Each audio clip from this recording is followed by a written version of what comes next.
নমস্কার বন্ধুরা, West Bengal board of secondary এডুকেশনের তরফ থেকে সমস্ত বিদ্যালয় প্রধানদের উদ্দেশ্যে, সেটা জুনিয়র হাই স্কুল হতে পারে, হাই স্কুল হতে পারে বা এইচএস স্কুল হতে পারে, সেই সমস্ত বিদ্যালয় প্রধানদের উদ্দেশ্যে একটি গুরুত্বপূর্ণ নির্দেশিকা জারি করা হয়েছে, যেটা সামেটিভ পরীক্ষা 2024কে কেন্দ্র করে যে কারিকুলাম এবং সিলেবাস বোর্ড থেকে সেট করা হয়েছে প্রতিটি ক্লাসের জন্য, প্রশ্ন যেন সেভাবেই হয় এবং প্রশ্নের ব্যাপারে যদি কোনো কন্ট্রোভার্সি হয় তাহলে তার দায় কিন্তু বোর্ড নেবে না।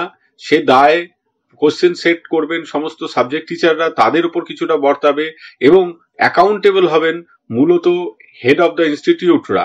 তাদের কিন্তু এই ব্যাপারটা যত্নবান থাকতে হবে। এই অর্ডারটি বেশ ঝাপসা, তাও যতটা সম্ভব আমি আপনাদের সামনে তুলে ধরার চেষ্টা করছি যে এই কালেকটিভ বা কোনো কম্বাইন্ড টেস্ট কোনো বাইরের কোনো এজেন্সির মাধ্যমে বা ক্লাস্টারের মাধ্যমে গ্রুপ করে কিন্তু নেওয়া যাবে না। প্রতিটি বিদ্যালয়ের পৃথক পৃথক প্রশ্নের সেট হবে এবং সেই সেটের প্রশ্নটা সেই বিদ্যালয়ের যে সাবজেক্ট টিচাররা রয়েছেন তারাই করবেন।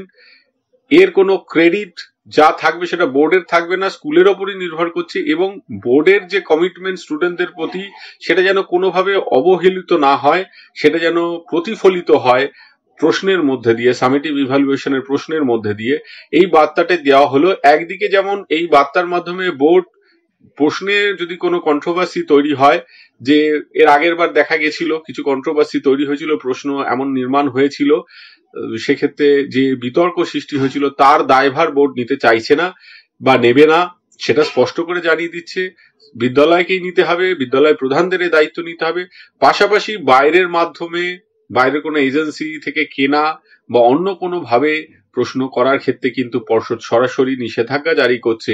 বিদ্যালয় প্রধানদের এই বিষয়ে সচেতন থাকতে হবে।